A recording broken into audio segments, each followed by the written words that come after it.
welcome back to episode 47 of the Real Life podcast. Real Life is a podcast all about personal development for creative people. This space can be confusing, so I hope to use this podcast to help shed some light on some of those challenges and help you guys navigate through this creative space, and hopefully, through sharing your art online, make something of yourselves. This week's episode is with visuals of Julius, or Julius. Julius is a good friend of mine, a great person, and an even better artist. He's also been able to build an incredibly successful business for himself through digital products and all his other online courses. So in this episode, we cover his story, his business, and everything he's done throughout the years to get him to where he is now. I hope you enjoyed this episode, and if you do, I would really appreciate it if you could share the episode with a friend.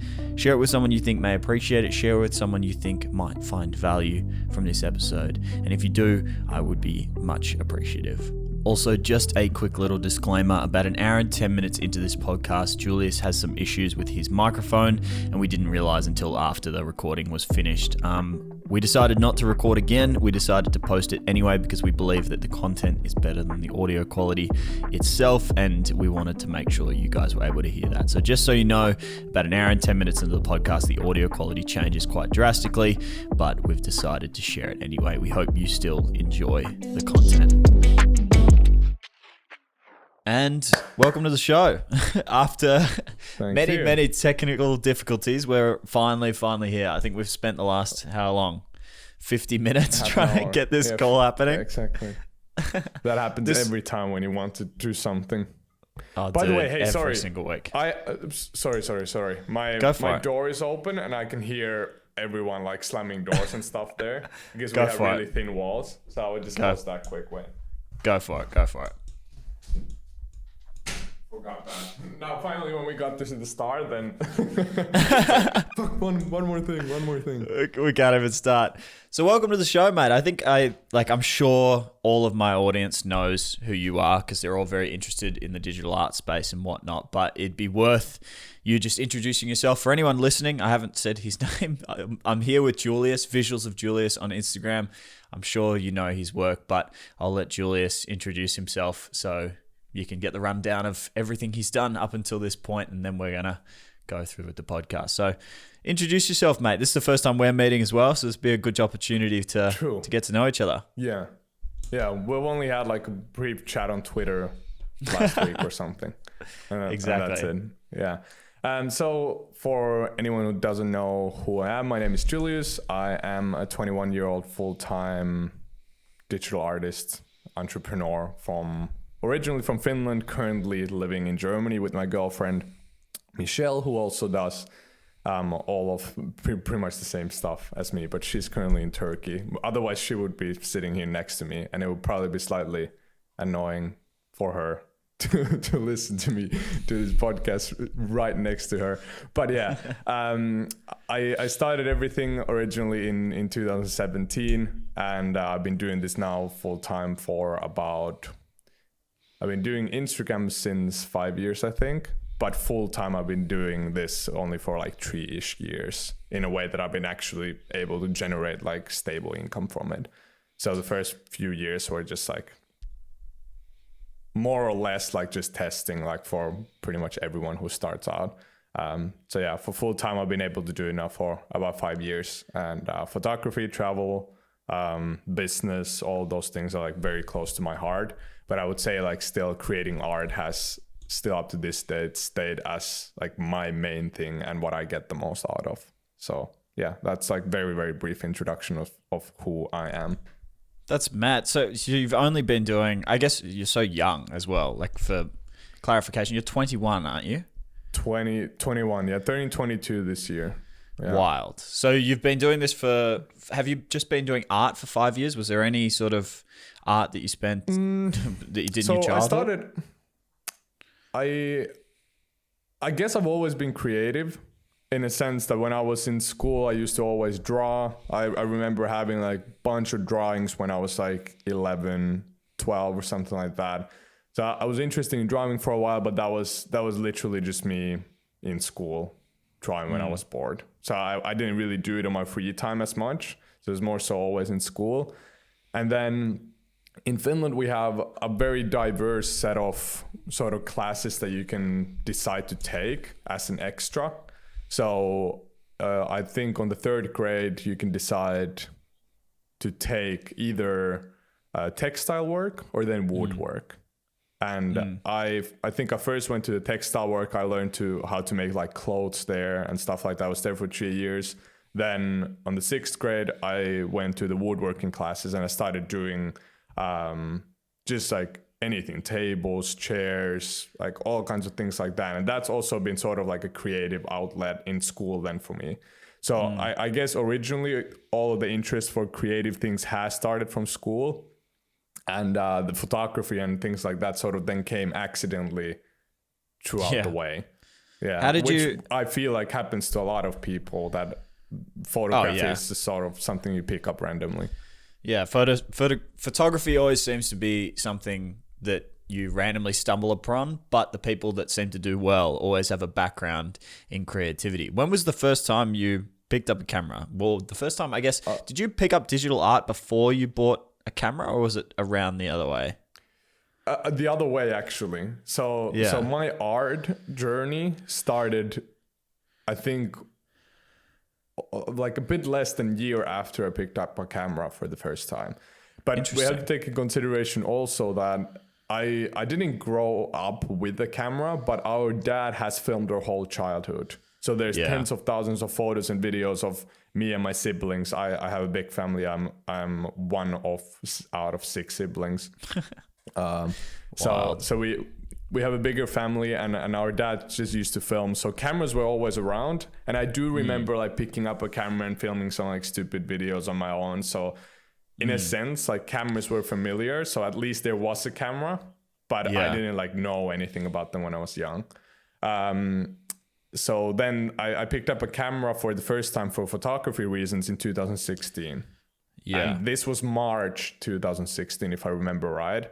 And it was a camera, like a slightly better photo camera, still like not really that good, but at the time for me, like more than good enough, better than phone camera.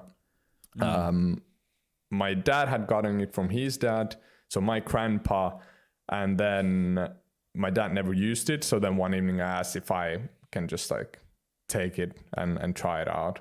And I had a scooter at the time, and I just drove with the scooter like a couple of kilometers away to shoot the sunset. And this was a camera that had like this really long like zoom lens on it that it stuck to the camera. You can't like switch the lenses or anything. So it's just this like you press the shutter ring or whatever. Yeah. And then it like zoomed out, and it had a crazy like 1000x zoom or something like that. And it was Canon PowerShot SX50HS. That was the model.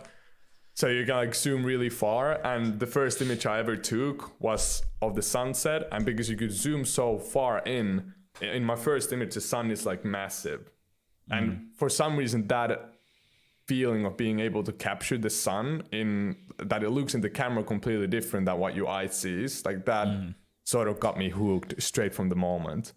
And then I got interested into cameras and how I can like shoot during the night or things like that. And I couldn't really do that with the camera. So I remember installing some hack softwares and stuff to my memory cards in order to overwrite the settings of the camera in order to be shoot like better with it. And the first stuff is just trying out and getting interested in it.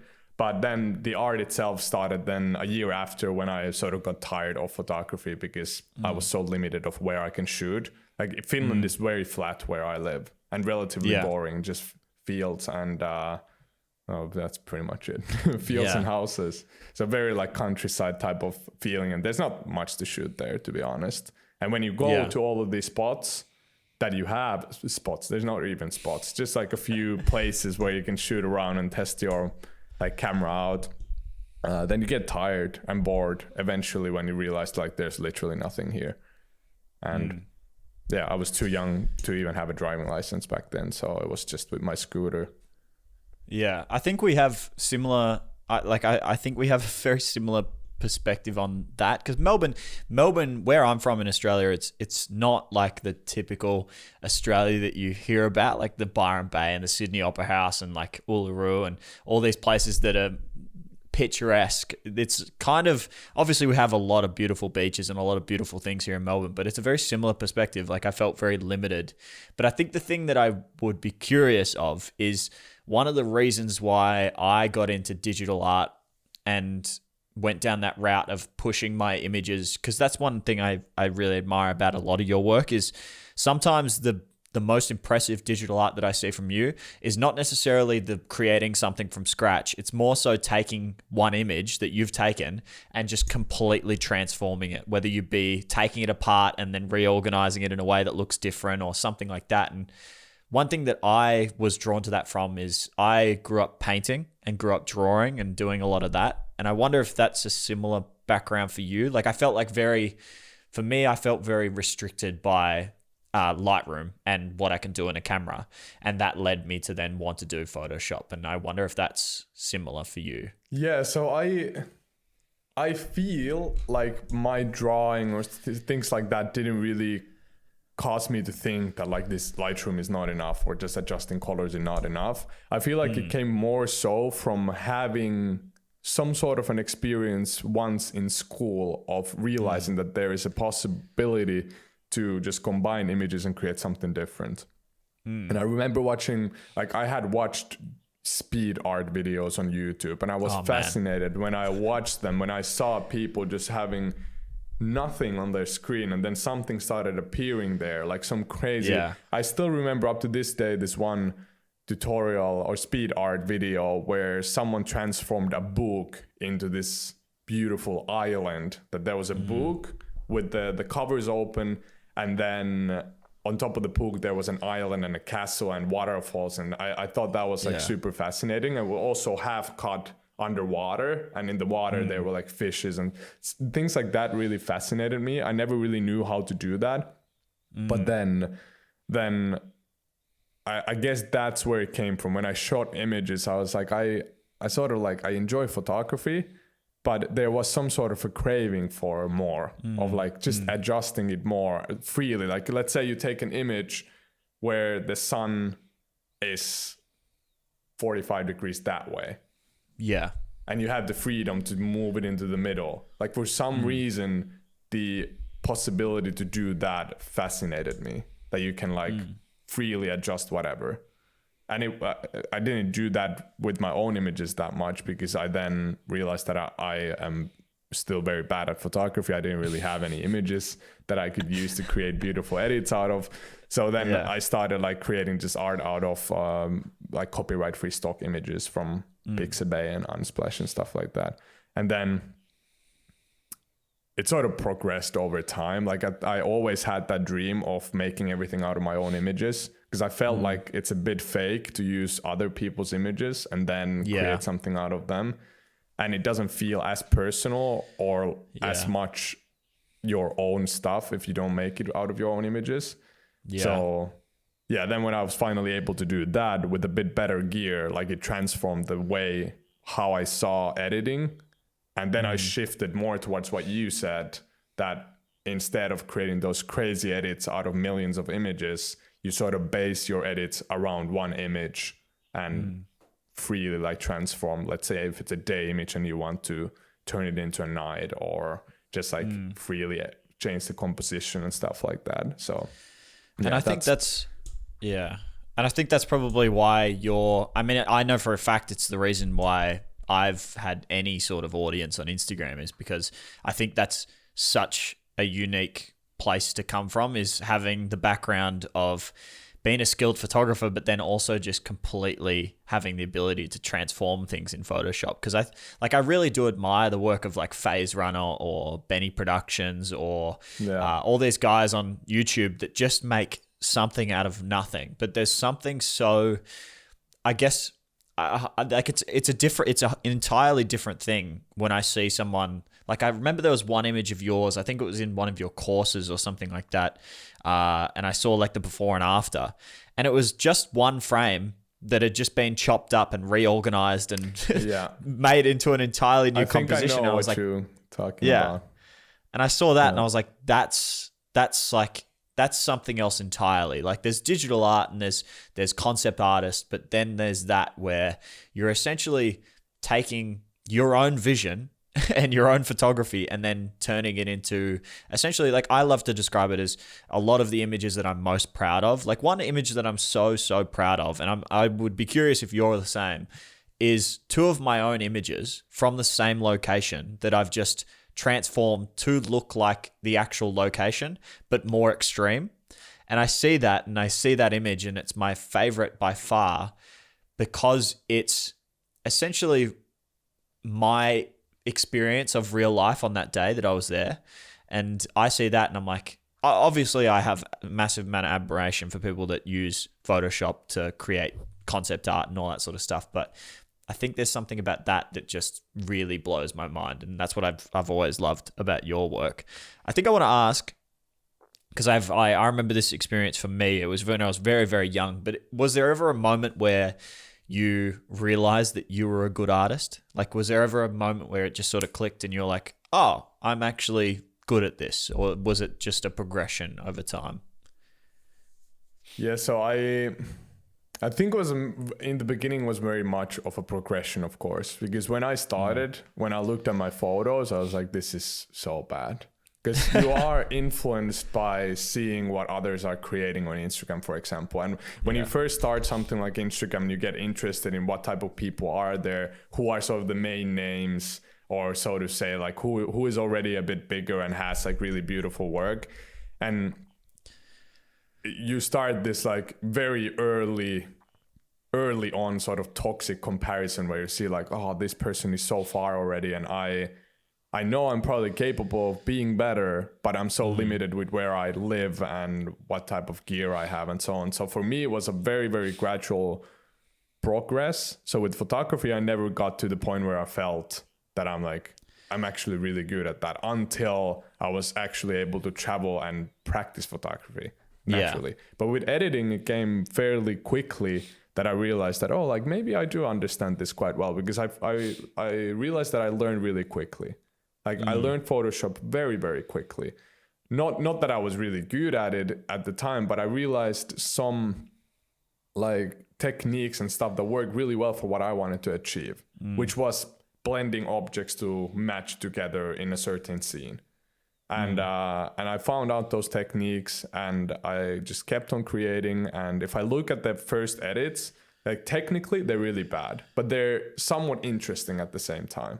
So like, people didn't really care about the technical side as much. Like I had this one image where I had a man standing like really far on a road, and then I had a puddle in the front of the scene. So the man is like standing here far away, and the puddle is here, and I had the reflection of the man perfectly on the puddle, which is like impossible. Like these type of examples that you don't really understand yet how things work in the nature because you haven't photographed enough. And then it just sort of like creates stuff like that. But I do remember the exact moment when I started feeling that like I'm like actually pretty good at that. And that was when I was able to build a routine of creating something out of scratch every single day. Yeah. As a routine. Like at that moment when you have zero clue when you start what you are creating, but something appears on the canvas at the end. Like that's the moment when I realized that, okay, like I probably have some sort of a skill for this, because I remember so many people asking me and wondering like, how do you not keep running out of ideas? Like how can you keep the consistency going and constantly like make somewhat interesting art? But the thing is, I never had an idea. Ever I had an idea in my mind before I started creating. And I'm talking now purely about the concepts that I created before out of my own photos. So it was something in my brain switched when I opened that program. Yeah, Always. I think like, I mean, there's one side of you that says, you learn quickly, but then there's the other side of you that admits that you learnt from putting yourself in front of a blank canvas every single day and making it part of your routine. And it's like one of the things that I always try one thing that I do to get myself out of a creative rut is I make half an hour every single day. If I get to the point where I'm feeling down or I'm feeling like I can't create, then I'll just put aside a certain amount of time where I have to sit in front of Photoshop or I have to sit in front of Lightroom, and that's editing time. And it's just time that I don't have any plan, I don't have any goal. It's just get in front of it and do it. And I think that, yes, you could probably say, oh, I learn quickly and all that sort of stuff, but you'd be surprised how many people just don't give themselves the opportunity to learn and don't put themselves in that uncomfortable position. They sort of expect, like, I'm going to watch a few tutorials and then make something and then forget about it for like a week and then come back to it and get the ball rolling again. It's like, no, you were putting yourself in that uncomfortable troubleshooting, sort of figuring things out position every single day and getting better because of it. Yeah, so I think it's more so just because of the challenge of having to do that. And at the time, if you are really, really passionate about editing or photography, like, I think it's odd that people need to find the motivation or the inspiration to do something for it, especially in the early stages when it's all new and exciting. Like, the only thing I waited to do after school was to get home on my actually I didn't have a computer, I was on my brother's PC at the time. So I waited that I can get home, and I wished always that my brother wasn't on the computer, that I could just edit something in Photoshop. Like, that was all. The routine was go to school in the morning, get back home from school around 3 p.m. and edit.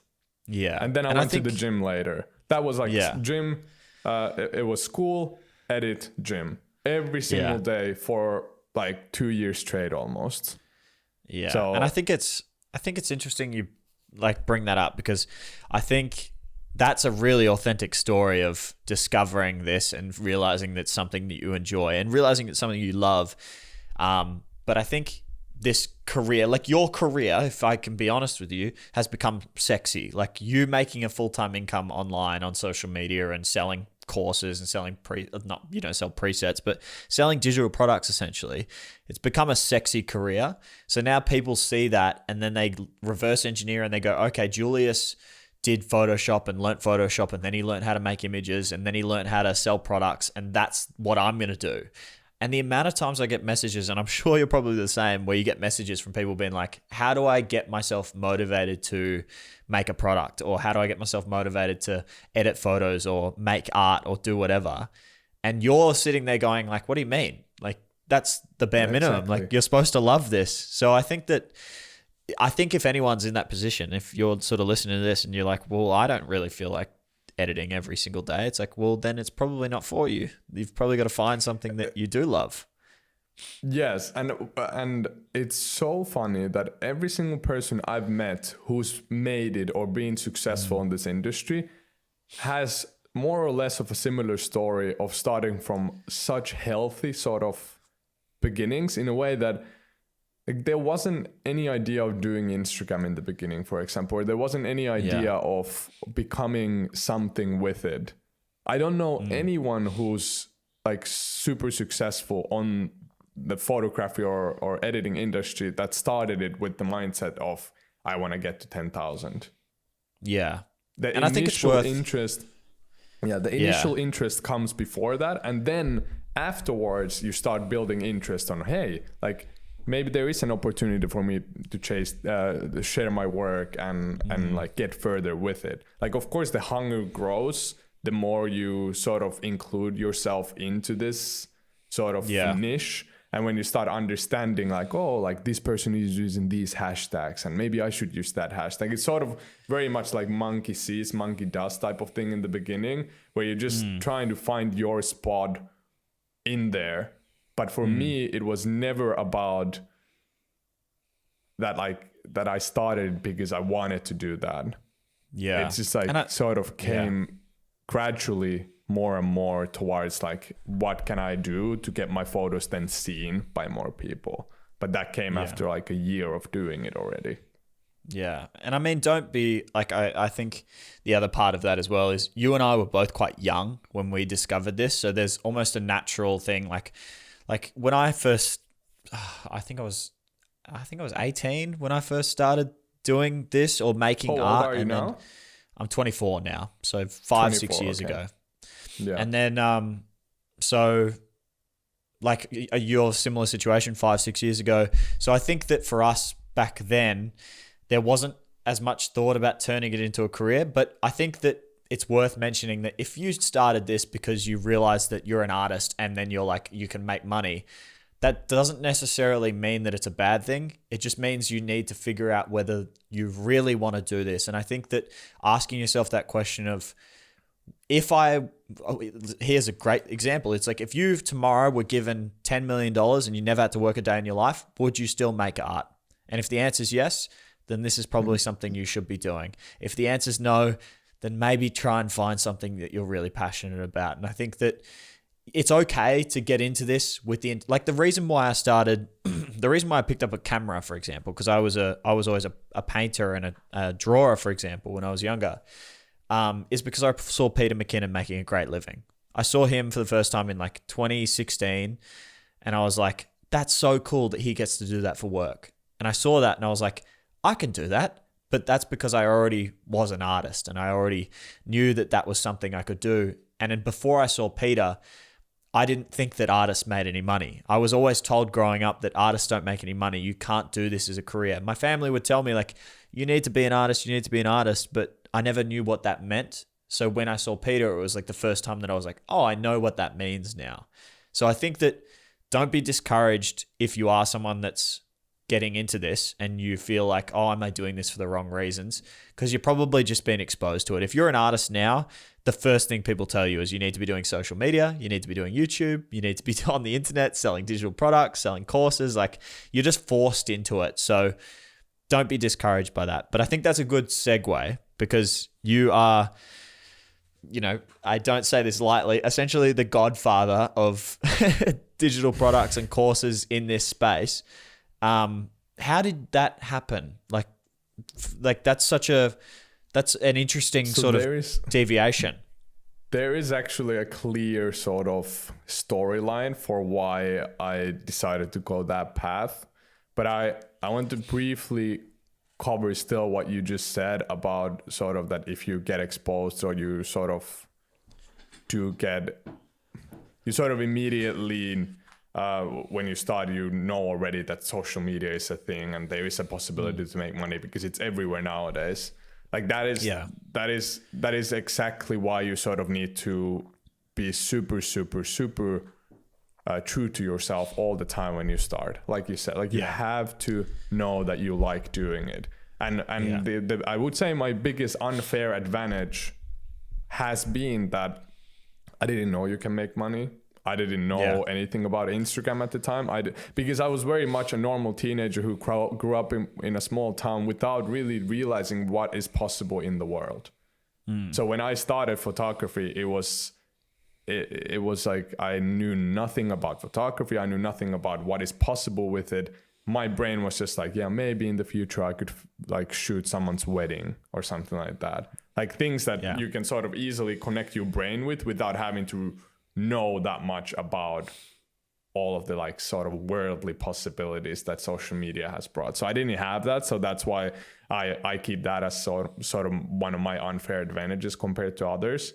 And but to answer the digital product question, this started then when one of my images in 2017 went like super viral on Instagram. And at the time it happened on Instagram every now and then that someone's image just got more attention. Nowadays, I feel like it doesn't happen that often that you see one image constantly on the timeline if you scroll it. Yeah. And I hit a spot on Instagram where that still happened every now and then. That there was like this snowball effect that started with one image, and it does happen every now and then. I don't remember if you remember Justin Leduc, who created his Grim very Reaper unexpected, very unexpected thing that no one could like sort of even imagine seeing or anyone creating. Like it's these sudden things that everyone can see like, oh, this is new, this is interesting that I haven't seen before, that usually then catch a bit. So I think I was able to hit that spot with one of my edits, and it was like definitely not planned. So that was like a very, very sort of lucky moment for me in the sense that it started that snowball effect of getting more attention. And it wasn't like that's what gave me most of my followers. I got like 20,000+ something from that over time, like within 3 months. Yeah. So I went from 6,000 to about 30,000 in 3 months, which is an insane growth. But if I would have stopped creating content, or if I wouldn't have created good content after that, nothing probably wouldn't have happened. So I kept on. I think the routine was the most important thing then for actually keeping the snowball effect going.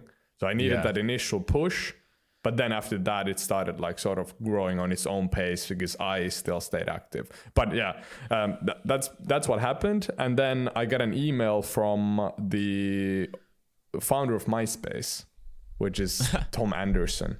And he sent me an email saying something about that, hey, I really admire your work. Like, I'm Tom from MySpace, maybe before your time. So he like sort of jokefully said that like I probably don't even know MySpace. Yeah. And then he said that he would like to collaborate. And he's a photographer nowadays, and his sort of goal is to help as many people as possible. So we did this collaboration together. I created something out of his images. He posted it on his Instagram, and he created this caption that was basically just praising me sentence by sentence, like boosting sort of everything that I had. I got like the most followers that I had even I had ever gotten from one post was from his post. Yeah. So like, wow, his influence was that big that I think I got like 4,500 followers within 24 hours from that. Damn. And that was pretty insane. But what happened after that is that he sort of like introduced me to the possibility of, hey, have you thought of teaching your skills to someone else? Like, have you thought of the possibility of turning this into an income? And I said, no, no, I haven't really thought about it yet. Like, maybe I should do something in the future. Then I remember saying something like, but I'm too shy to make courses. Like, my English is not that good, like blah, blah, blah. And he sort of, I would maybe say that he was briefly my first mentor for a while, just like telling me that, hey, like there is an actual money opportunity in this, because you have just gone viral. You have this momentum going on, and people are asking you all the time, how do you make this stuff? So that's sort of how the interest towards digital art started, but towards the digital product started, but I didn't really know what was possible at the time.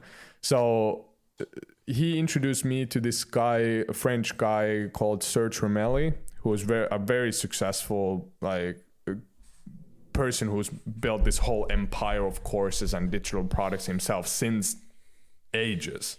Like, they've been doing email marketing and stuff like that probably before I was even born. Like, honestly, like they've been doing that stuff since ages. So I was an affiliate on their website. I created my first course in our storage building that we have like next to our house. I sat on top of this cardboard box. The infamous storage building. Yeah. And then I had a microphone, like a really shitty microphone taped to a spray paint can. I still remember this like yesterday, because I remember shaking. I remember shaking in front of the microphone because I was so scared to talk and try to explain what I'm doing. So the first course is just me talking like this with a bad accent. Then we are going to put this thing here, like super boring, sort of slow paced, and clearly like I felt uncomfortable. Yeah, but that's everyone's first video. Yeah, exactly. Yeah. And I sold these through Serge's website. I got a percentage from my own products, and that's sort of then how I got interested in the possibility of making my own course selling platform. And I was just I was directed randomly towards the direction of, hey, maybe like you should do this. I didn't really know that I could do collaborations or anything like that. That was never on my mind, because in my mind it felt like this is way better for me to be able to transform my sort of teaching into income and keep the art sort of separate from it. So just like make money from something else than the art. And that's how it started. A bit of a long story, but that's basically it, how I got like interested then into into And- what I'm now basically doing, making my money out of. Yeah. So And it has before, progressively then gotten better and better. yeah. But the first stage was like very sort of small, of course. Yeah. So before like, because you said something at the end there, making money from something else, not making money from the art. Before I get into that, I think people would just appreciate how do you make your money? Like if you're willing to, obviously don't need to disclose numbers, but I think people would appreciate hearing what your income streams are and how you make a living from your art. Yeah, so for me, it has very much always been my own products, whether it be courses or some tools. Like recently, I've been diving into the world of just creating as many creative tools for people as possible. So I found this gap sort of, like there were other people doing it as well, but masses and masses of people were making, for example, Lightroom presets. And there were only a few people selling brushes. Yeah. So I sort of found a gap in the market where I thought that, hey, maybe I could do my own brush back and include something very like interesting to the pack in a way that I can create an ad around it that blows people's minds away. Like, wow, that's cool to see happening on the screen. So it was very much like an impulse buy product, so to say. But like that, those type of products, then courses, and occasionally I sell prints and I have some affiliate things here and there. But those are like only a couple thousand a year, I would say. So only a few hundred a month maximum. From those type of revenue streams. But courses and digital products are the main thing, and I've still up to this day haven't made any money with collaborating with others or other companies. Never. So that's, I don't have any experience with that, and I've never done it. I occasionally made that like collaborations with hotels and stuff where I then like shoot content for them, and even when I do that, I want to do it very differently and like provide as unique content as possible. So for me, it's all about how can I separate my passion from making the money. And I feel like a lot of people in the industry make it the other way, that they want to turn the passion into the way to make money, and then they get burned out or realize that like they're not enjoying it anymore as much because they're so stressed out about providing all the time because they're getting monetary stuff from traveling and photography and stuff like that.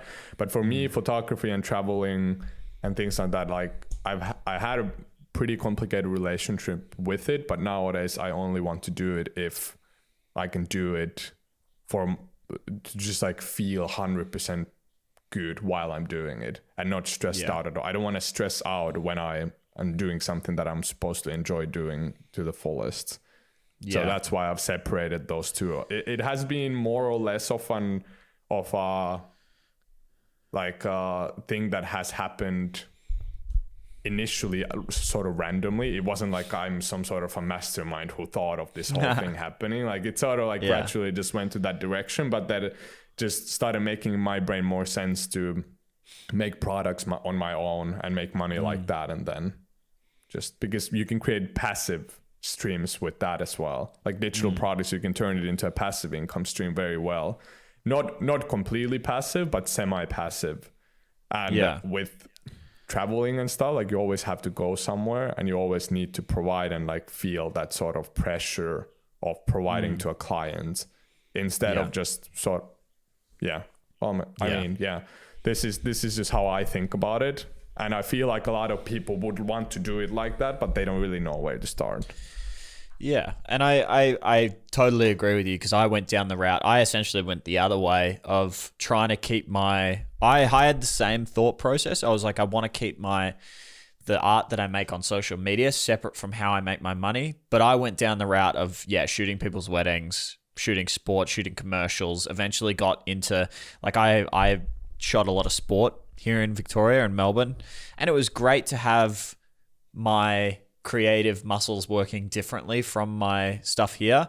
But it just got to the point where I was like, I don't want to do this. Like I want to make my art that I enjoy making. So now I'm slowly transitioning into doing more online stuff. But I think it's, like you said, it's random, but you're always moving on those ideas. I think a lot of people have ideas, but you have a tendency to actually do things with ideas. And I have to say this really quickly. I own your latest brush pack. It's amazing. For anyone that makes Photoshop stuff, please go and buy it. I use it in just about all of my edits. I was actually wondering when you'd recognize any of your brushes in any of my edits. Oh, I recognize them. Yeah, I've seen them. It's funny nowadays to see that like there's so many people who use them. Like, yeah. And I feel like, well, this is now very like, we can go into this at some point of the podcast. But for example, I stopped all of my advertising for 2 months now. I've been on a holiday. I haven't done like anything work related in 2 months. I wasn't feeling the best because of COVID. There was like a lot of stuff going on that wasn't really like the best. So I thought like I want to just distance myself from everything for a while. But I still kept making money without any promotion, any activity. And the reason for this is most likely in my brain, I don't know, but I would argue that it's mouth to mouth at this point. Has to be. Because there's tens of thousands of people who have that brushback, for example. So it must be when the people are traveling or people are doing something together and they're like, oh, I'll use these effects. And they're like, where did you get those from? Like, how are you using, like, how do you create this effect? And how was that so easy to do? And then they're like, yeah, this is this brushback from Julius. Like, I think that's the way how it at this point is selling if I'm not putting any effort into the marketing part myself. So yeah, I think it's interesting, but I'm really glad that you, for example, enjoy them because you are creating art on a very high level. And if you find usage out of them, like that makes me feel really good naturally, because then I feel like the product, as much as it is a hype product, it's still very useful for a lot of 100%. people.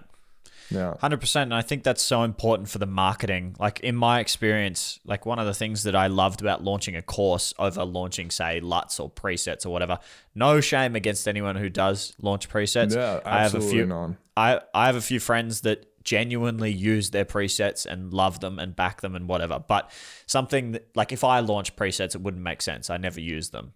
But something about launching a course, and I'm sure you feel this with your products, especially the brush pack, is you believe in the product, and you have to believe in the product to then market the product and get behind the product and talk about the product, because otherwise you feel like you're, taking people's money and not giving them value for what they're spending. So I think that's important. I think one of the things that we spoke about this on Twitter, which is why we ended up getting along so well, is the honesty for you to say, like, I've spent the last 2 months not doing anything. I think we, Julius and I both posted this on our stories recently about the fact that there's not many people in this industry who are open about the fact that we're all very deeply flawed people.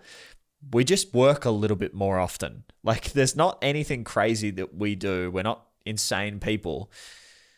We just enjoy what we do. And that means that, right now it's Friday at almost 7:30 p.m., 8 p.m., and we're recording a podcast because I enjoy doing this. And I think that I would love to touch on that with you is like, what is, I guess, like, what's your impression on sort of how people see you? How do you feel when someone looks at you and they go, you're an icon of productivity, you're always working hard, you're always nailing edits, like you never are unhappy? Like, how do you feel when someone sees that in you? I think I would start to approach this by some of the experiences I've had when I, for example, traveled and met new people. Like, I've noticed the behavior towards me has been, oh, like, cool that you are here. Like, this is the first time, for example, when I traveled. Like, the contrast of seeing people who actually knew me was based on, like, compared to my hometown, was like pretty crazy for me. Yeah. But it was a very big learning moment for me to realize that a lot of people see me very differently to how I am. And this is because this is a very like random information now, but quite often when I'm traveling or meeting new people, they say like, you're not at all like I expected you to be. And that always like in my brain, I'm like, oh, like, why do you feel like that? And they say like, because I always see you as this like serious guy who like does this business stuff and like is like constantly working and so on. And in real life, I'm just a goofy dude who just runs around excited and does like, it's just, as you said, flawed like anyone else would be. But we both discussed about this a few days ago, that it's so easy to accidentally make yourself seem a little bit more achievable or more achieved than you actually are. And it's not necessarily that you would do it always on purpose, that you would like think like, yeah, now I'm gonna post that I'm reading 10 books a week, and then you would just throw the book to a wall and like, yeah, fuck it, like now this is it's not like that. But the thing is like, when we feel successful or when we feel good about ourselves, that's when it's the easiest to post things that have made you feel good about yourself. So let's say you are meditating for 1 month in a row, or you are reading books every morning in a month in a row, which definitely has happened. Like, it's not like we wouldn't be productive. Like, we do these things, but it's not to the extremity of doing it every single day and like sticking to it 24/7, 365 days a year. And I feel like it's very easy for people to think that, because we consume content so quickly nowadays, that if I go to Instagram nowadays, I don't often even scroll the timeline. I might see the few posts there. If I really like what I see, I might drop a comment. But I often just check the stories, and the way how I check them is with an attention span of 1 second, most likely. So if there is someone I enjoy following a bit more, I like pay more attention. If I like someone's work more, I read their stories and stuff. But most often I just like click. And our brains are able to store that information very quickly. So if we see, let's say, 5 people who post stories, and in a row we see someone reading a book, someone being on a private flight, someone traveling in a beautiful location, and we see all these beautiful things, our brains are not our brains are just not capable of handling that information in a way that it wouldn't make us feel like shit about it, like ourselves. And it might be that when someone is posting that, the rest of the day is like completely something else than what they have posted.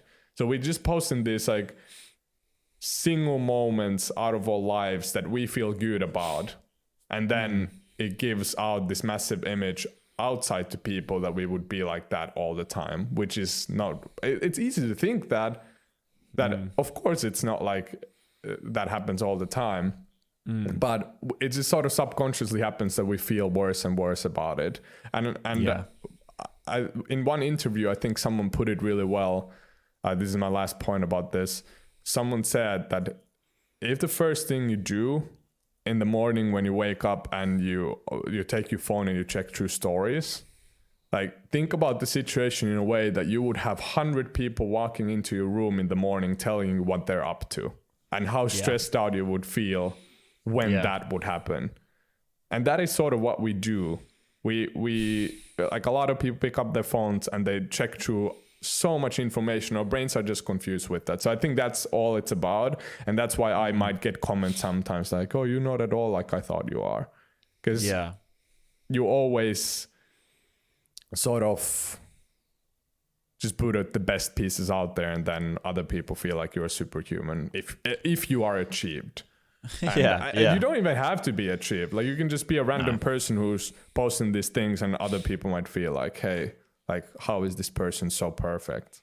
And as we both know, it's so different from like, how it actually is. It's like, it's the perfect storm of like, you're only going to see perfect, because not only are people as individuals tailoring their stories to what they want to show you, but Instagram is only going to show you the people that are doing well. Like, if someone's if someone's account's not performing, then Instagram doesn't show you that stuff anymore. So you're only seeing, like, if you're following 600 people, you're probably only seeing the top 25 people stories and posts, and those people, and it's all like, it's automatically rotated, so you just get a feed of the best at that moment from Instagram, Yes. and the people then going and only showing you the best. And I think it's always worth remembering. It's like, just compare it to yourself. If you're someone who does Instagram, like for me, for example, it's like, yes, you're right. Like, I'm never going to lie about anything. I'm never going to put something on my story that I didn't actually do. It just means that I have days where, like, you know, I'll have Saturday nights where I'm like, all right, I want to go out for a few drinks with friends tonight. That's what I want to do tonight. I don't want to work tonight. I want to enjoy myself. But that doesn't mean that last weekend I didn't. And I think that, like, it's worth reminding yourself of that comparison when you see people and go, okay, how do I do social media? Okay, I only post my best stuff.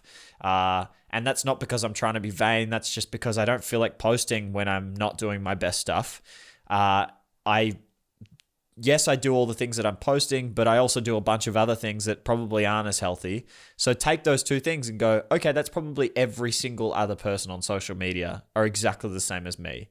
Because we're all pretty similar. Like, I think that's one of the things that, like, is shocking about you and I is we're from completely opposite sides of the planet, yet we are very, very, very similar people with very similar upbringings, very similar experiences. And yeah, like, we're completely different but similar. And I think it's worth reminding yourself that we're all very similar. So whatever you do is in all likelihood what everyone else is doing. So try to keep that in mind whenever you're doing social media. Like, there's always going to be a bit of cultural differences. It's like, I've been completely blown away now. Like, it's funny that you now mentioned that we are from the other side of the world, because for me, and we briefly discussed about this as well before the podcast a few days ago, it's like, for me, Australia feels foreign. It feels like this place is somewhere just that I know it is there, but I know I don't really know much about it, which is a shame. But the reason why I don't know about it is because it's so far from, like, it's not relevant, so to say, in where I live in Finland. Like, Australia is never discussed. Australia is never something that you learn that much about school, other than the very basic stuff that, like, are popular in Australia. And I think it's funny that how it's like, the more I've traveled, the more I've met people, it's like we are pretty much more or less the same. And there's differences in us based on where we come from. But what we saw as similarities, we both like art. We both had something creative growing up. We both have a lot of siblings. And, like, no matter what we discussed beforehand, we felt like, oh, I felt like that. Or, like, I've also been a bit like that.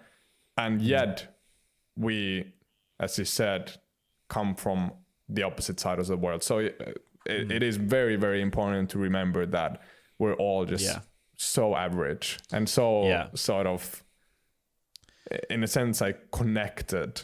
So I don't know why we make it so hard on ourselves with things like social media, because we should realize that, hey, like, everyone is so imperfect. Like, no one is able to live that crazy, like, Superman lifestyle or Superwoman lifestyle where you're just, like, perfect 24/7. And I've come to realize that there have been times when I have felt super productive and I might have made it accidentally seem more perfect than it is. And in those moments, I've had to step back and realize that, like, what am I doing? Like, I will never want to be the person who's promoting a lifestyle that I'm not living completely like the way how I promoted it. And those moments have really made me feel, like, sort of disappointed in myself. And it's been a very big learning process to notice that even a person like me who thought that I would never be like that, at some point shifts towards it subconsciously, because how sort of toxic social media can sometimes be. Because we do think about it in a very different way than real life. Yeah. And it's sort of like this, you have to perform sort of type of thing with social media. And if you're not performing, then you don't feel sometimes as good as you feel like other people are. Yeah. Especially if you don't have this as much followers or likes. Yeah. But go ahead. Yeah. No, I was just going to say, it's like, I think I would be lying if I said that this experience is like, I don't know if you've ever seen, do you know Simon Sinek? He's an author. He's No. anyway, doesn't matter for this conversation. He essentially just has this amazing interview where he talks about, I think he was talking about Ryan Holiday, like another author who's quite successful. And those two are quite similar ages, quite similar people, write about similar things. And Simon is sitting in this interview and he goes, I used to hate Ryan. I used to hate him because every single day I would go onto like the Amazon bestsellers list and I'd see Ryan's books there competing with mine, and I'd see all Ryan's like blog posts and his stories and everything that he's putting out, and I'd be like, that person represents all of my flaws and he's successful in all the ways that I want to be successful, and blah, blah, blah, and blah, blah, blah. And then they eventually met each other and both recognized that they felt the exact same way about each other. Both of them looked at each other and went, I hate that person makes me feel flawed in certain ways. And it's like, I think that it's just like across the board, you can pretty much guarantee that, like, if you're looking at someone and they're a pretty similar person, I guarantee you they're looking at you the same way. Like, there's been times where I've looked at your stuff, like especially when you're leading up to a launch of a project.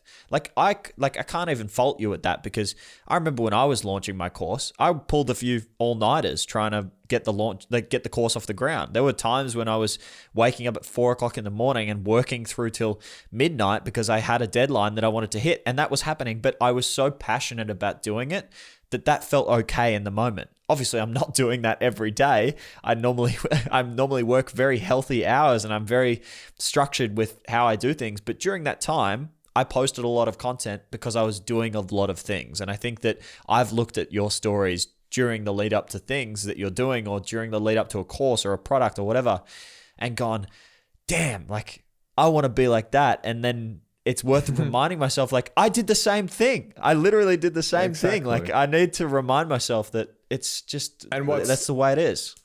It is. And what's funny is that you said that you used to, like, towards the launch, you might have been like even more active or even more like crazy about work.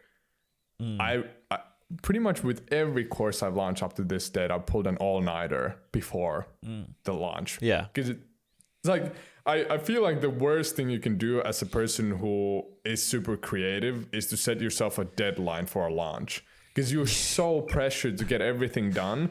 And then I'm never on schedule with anything. Literally, I'm the worst with schedules.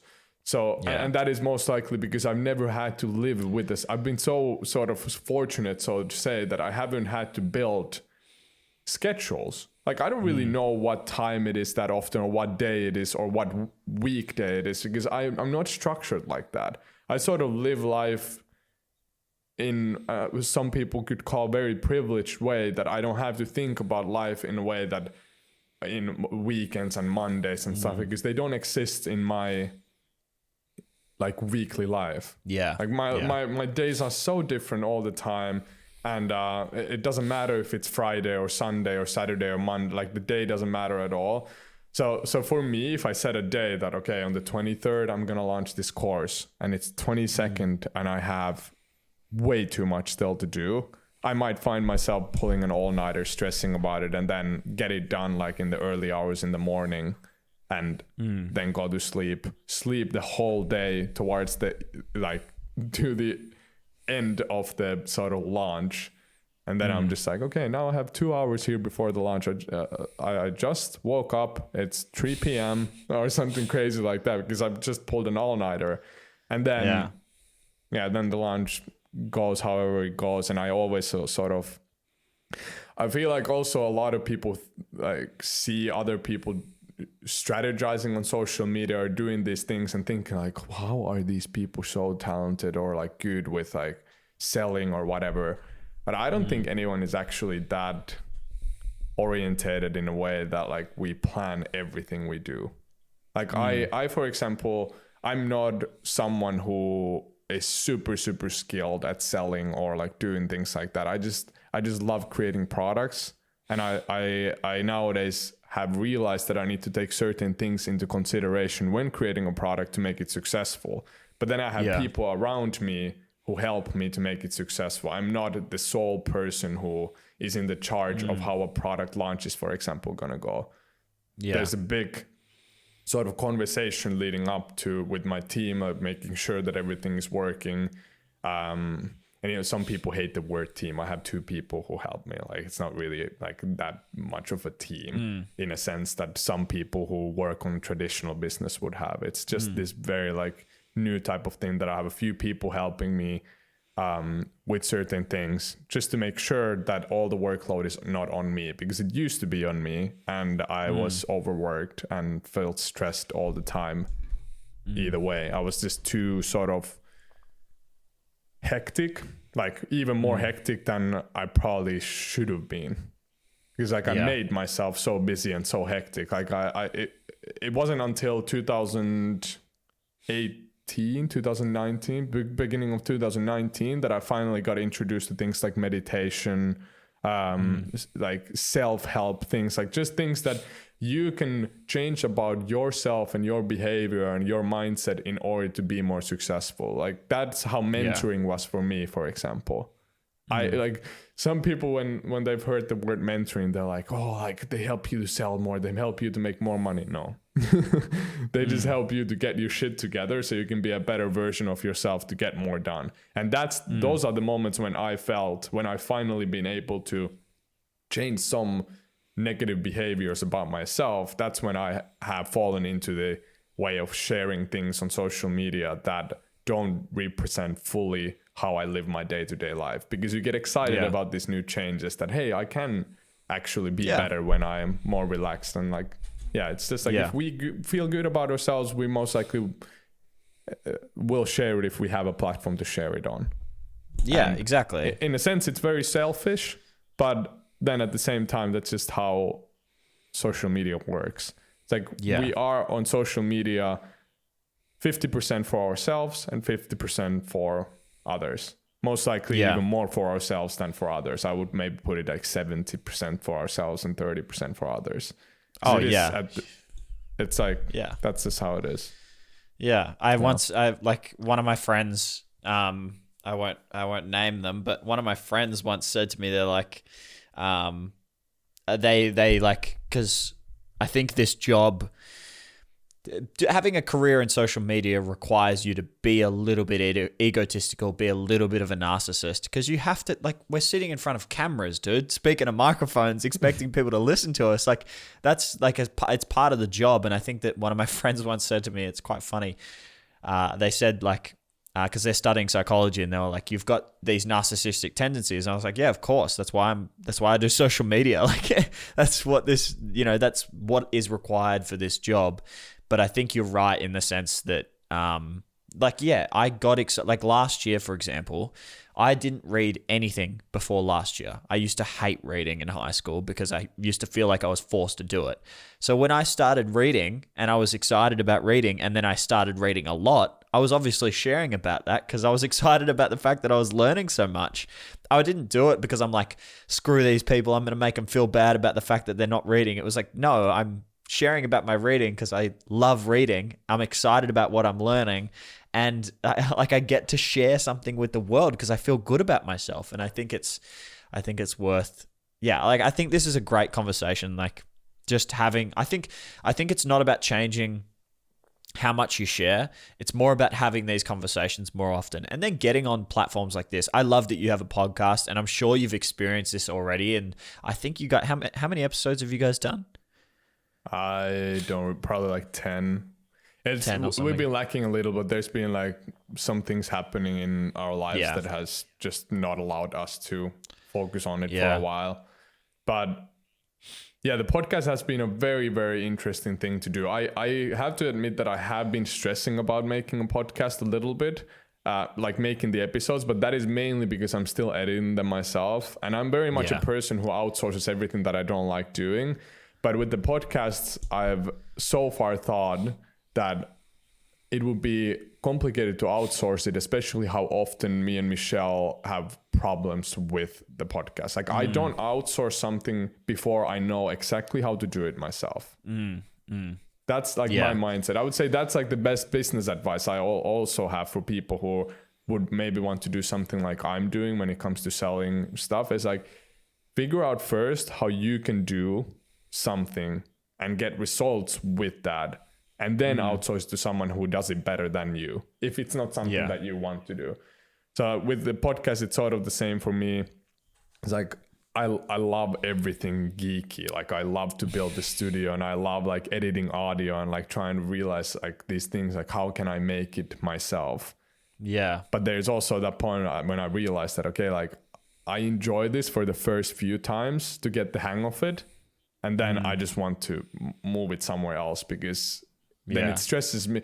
Then it stresses me with creating that content. Like if I have to create it, even after we have already talked for 1.5 to 2 hours, then that pushes me away from filming the podcasts. And I think like moving forward, when we do the Michelle, I'm most likely gonna just outsource the editing part. Because right now, after 10 episodes, you already learned quite a bit about how to do it. And then you could even outsource it to a person who doesn't know yet how to do it that well, because you've developed within a very short amount of time the exact presets and the exact stuff that another person can just like, all you have to do is cut between these two cameras and drag this in there. And that's very much how I teach my employee, for example. Like that's how I teach. It's like, figure it out myself to the point where I can just simplify it to another person. Simplify it to the point where I can explain it very easily. And I think that's something that a lot of creative people have a hard time doing, outsourcing tasks. And that's because we are we want to be so much in control of everything that includes even a bit of creativity in it. It's like it's weird that we built this like idea that we sort of don't trust other people as much with they can charge than ourselves. But that's how any business ever works. It's like, I'm sure people who, like, let's say they have 10 employees, they would love to do a lot of the stuff themselves. But there comes a point where you literally it's not worth your time. No, you cannot. And you profit over time. You might. I spent so much of my money in the beginning to outsourcing, and then slowly I started profiting to the point where I was benefiting from the outsourcing so much that I was able to devote more time into making products and into overlooking websites. The one thing I love is websites. I do that myself pretty much like every single time. Not so much like the saving part of images. Like if you have like 30 images you need to optimize for web, then it's like, just click. But the actual like part of like seeing it come together is what excites me as well with the whole like selling products, because it is a very important step as well. I think that's like an important note before we move on, because I do have another topic that we want to talk about. Like I can't really talk because I have made 46 episodes or something of this podcast and not outsourced. But I have recently listened to, there's a creator here in Melbourne. I've had him on the podcast actually. Great episode if you want to go back and listen to another episode for anyone listening, or for Julius. And his whole philosophy is around don't save your money, focus on building your business, so that money that you could have saved is going to be replaced anyway. And he does that by outsourcing literally as soon as he has enough money to do so that he's able to then build it bigger. And I think that one of the things that I need to learn, of course, but one of the things you just mentioned is as soon as you could afford it, you got other people to help you build it bigger. And I think that that's something that creatives and myself need to do more, is understand that there's never going to be a time where you magically have the money that you want to outsource with. There's never going to be a moment where someone gives you $40,000 and goes, here, this is your editor money, or this is your accountant money, or this is your such and such money. It's going to be a moment where you go, this is going to suck for a bit and it's really intimidating for me to outsource right now, but I know it's going to free up my time to be a better creator and focus on the things that actually have an impact in my business. So I love that that's something that you are very, very good at. And a team of 2 people helping you out, 3 of you all together for someone of your age and doing social media for a living, that's very rare. Like I feel like there's not many people in our space like a lot of people are just overworked and burnt out and yo-yoing in and outs of periods where they just feel completely done because they don't have that side of them that's willing to outsource. And I don't think I would have ever outsourced if I wouldn't have gotten mentored, because that was the first thing. That was when my mentor was Bob. He's from Netherlands. He mentored me for a while. And it was more so just us having conversations. Like mentoring is such like a stupid word in my mind. It's more so just like guidance, friend who is older, who's more successful, who like sort of understands your perspective from just overlooking how you are. And he saw me as the most chaotic person he's ever talked to. Like he said that you're so chaotic, like you have way too much going on in your mind, like you have to start outsourcing things. And the reason why I was so hectic, nowadays I'm a relatively calm person. I have so many thoughts in my head. I'm rolling. Okay, so my camera cut off. So I think I was left off to talking about how chaotic Bob thought I was. And the reason why I was so chaotic was because I had so many tiny details in my brain, for example, about what I need to do at the end of the month when the month ends in terms of accounting.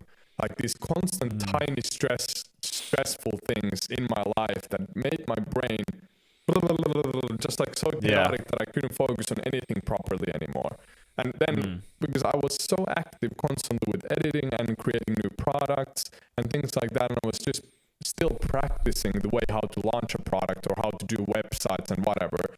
So like I had to create, even when I created lists of, okay, like check emails, check this part of the website, check that part of the website, or write down like all of the different softwares and like things that I needed to use to connect everything together, the services and so on. There were so many tiny steps that I had to do myself that just confused my brain to the point where I couldn't be productive anymore.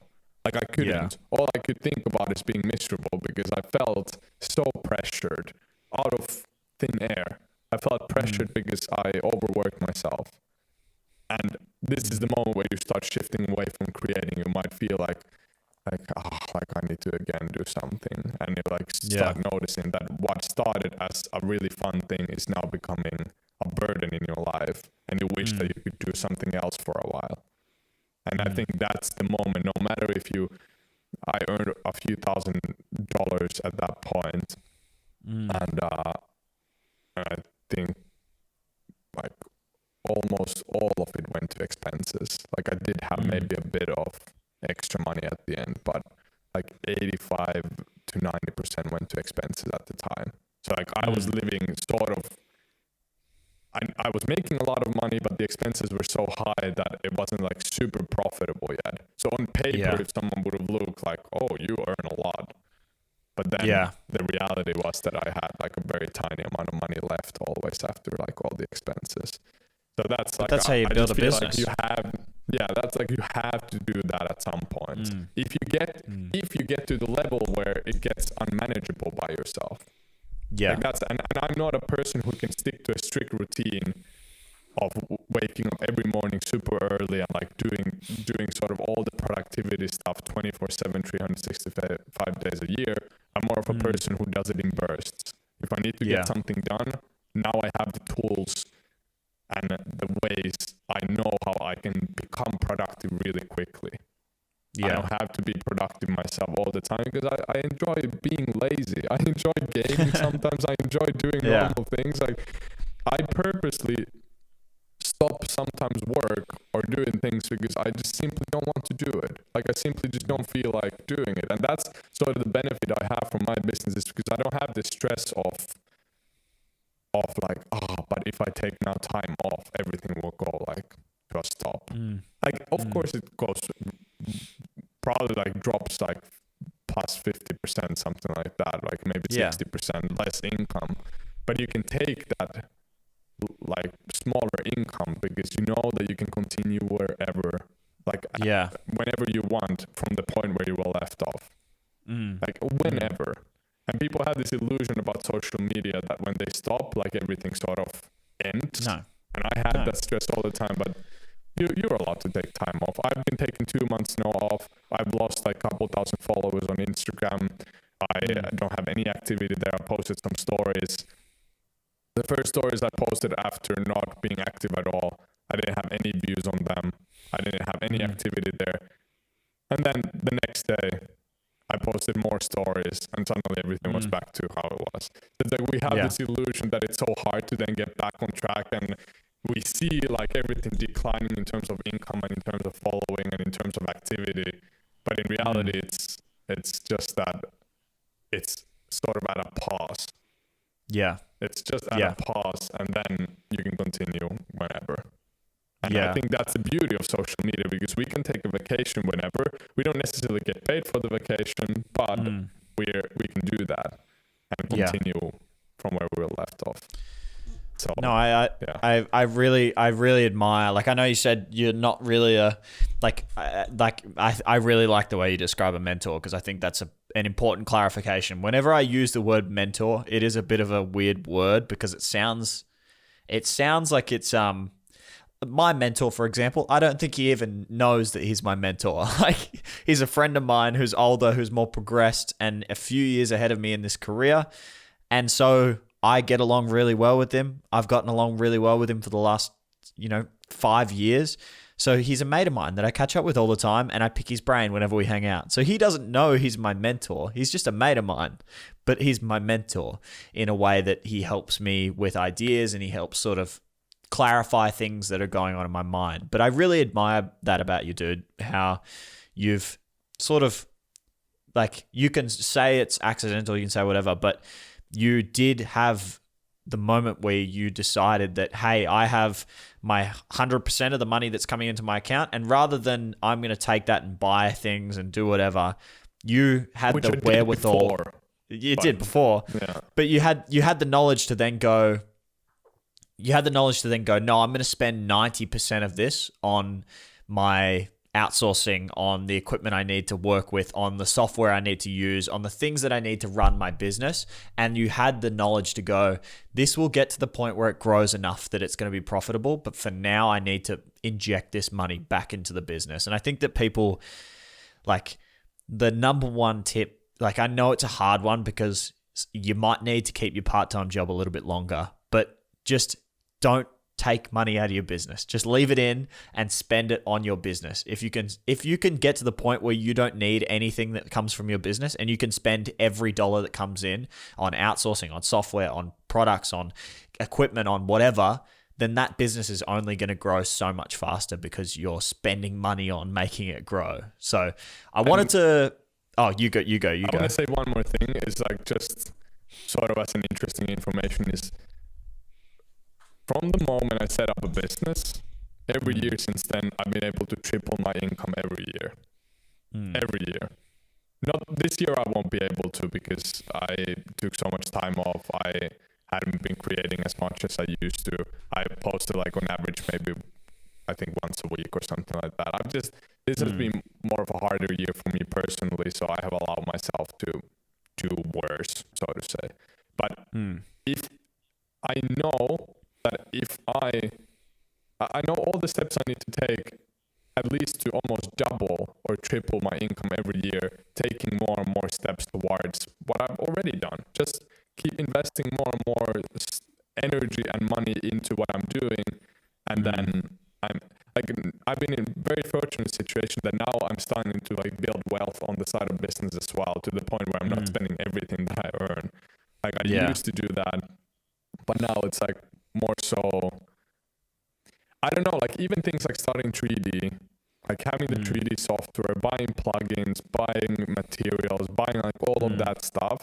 Like, there's so many people who do that illegally, but me in a position where I'm in, I can't take any risks when it comes to stuff like that, for example. Like, I need to purchase the licenses for stuff like that if I want to sell my work at some point and so on. I don't want to get into any... As much some people might have the argument that the risk is so low, it's still illegal. Yeah. It's still illegal. Someone could sue you for a lot of money. Yeah. And 3D is expensive. So like things like that are also investments into your business. When you start new ventures and you don't know nothing about it, and you put like thousands of dollars into it, like that is an investment, indirect investment into making something in the future. Like me photographing, I don't earn anything about photography, but it's been the biggest indirect help for creating my products and so on. Because I can use my images to create something out of in a course. I can create my brushes out of my images. I can,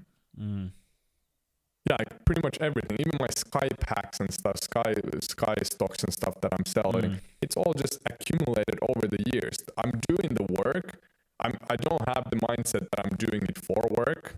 But at some point I realized, I have all these things that I've now accumulated that I can use to build wealth. And I think the same with the 3D stuff. If I'm buying like new assets or whatever, like that will help me at some point. Eventually, hopefully. Like it's not that I think of it in a way that it will, but I hope that it's an investment to have another side sort of thing. It's a business investment. And this leads me to us having a maybe conversation about YouTube, which we both have been at least trying to do every now and then, but then we have found each other sort of declining from it every time. So you can lead from there on, because I think this is going to be an interesting conversation as well, because I feel like a lot of people who go from Instagram and try to start YouTube have struggles with it.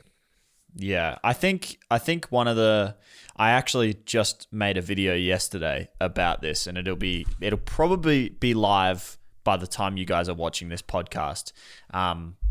But I essentially talked about like my advice, or the advice. I essentially made it in a way that it's the advice that I'm giving myself in starting YouTube again, from the perspective of someone. I've tried YouTube 3 times now and failed 3 times. You can't really call it a fail because, like I've done something and I made videos. Not call it a fail. No, personally. Like it's all added up and it will all eventually make sense as part of that. But I kind of call it a start and stop. I've failed to be consistent, I guess is a better way to describe it. And I think that the reason why, I don't really know the reason. I'd be interested to hear what you think about it. But I think that people need to, it's a different creative style. It's not the same. Like it comes back to this idea that we spoke about. Making money from your art is different to making money so you can make art. And I think that people have this idea that you're supposed to make money from your art. No, you're supposed to make money so you can make art. Like if you, for example, were only able to make money by making Photoshop images and nothing else, you'd be broke. I'd be stressed out all the time because I would rely that as a thing of, hey, like I'm creating more and more all the time in order to get more clients to create more in Photoshop or whatever it is. And then I would feel that my passion would start to sort of decline for it because I'm constantly stressed out about it. Yeah. And I think that how I've linked that to YouTube is it's not, if I, for example, like people expect me to make Photoshop tutorials and speed art and things that are related to my digital art that I really enjoy making. But just because I really enjoy making digital art doesn't mean I really enjoy making Photoshop tutorials. And I think that people have that perspective when they go to YouTube. It's different, man. Like it's a completely different creative style.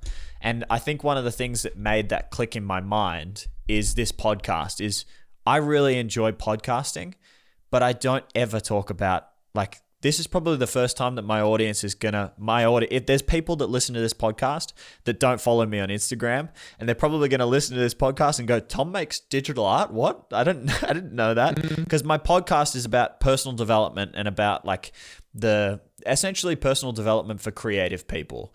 And I think that in doing that podcast or doing this podcast, it made me realize like, YouTube and podcasting and Instagram are all different creative styles that you need to find your passion in. So I think people take like what they were successful with on Instagram and they're like, I'm going to just do that on YouTube. And they realize that they're not actually that passionate about it. And because they're not that passionate about it, they're not consistent. And because they're not consistent, then they fail to be successful. I don't know what you think about this, but yeah. I actually haven't thought it exactly like you just said, but that made so much sense in my brain, because that is essentially what happened, is that I felt pressured to, like, if I start YouTube, to become someone who just makes tutorials. And I would like to challenge myself in YouTube to be more than a Photoshop guy. Like, I would like to show maybe on YouTube more the side that you show on your podcast. Like what goes behind the scenes, like do just like fun stuff, like for example showing my office and how I'm like passionate about also gear and things like that. And I don't show any of that on Instagram is solely about me just sharing my work. And on YouTube I would like to be more me and show more of me. And I found that really hard, especially because it's sort of, once you already are successful on another platform, you set quite high standards for yourself on what the quality of your video work has to be. Yeah. And when you realize that you are just as bad as video as you were with photography when you first started, you sort of distance yourself from it subconsciously, because you feel like you're not able to be happy with the quality of your video work, when you should just do it. It's just as simple as just picking the camera and doing something, posting it there like you used to do when you first started photography. Yeah. It's not that people necessarily enjoyed the content or saw the content, but it's that you are putting out something there and being consistent with it. It's just as important no matter what the platform is.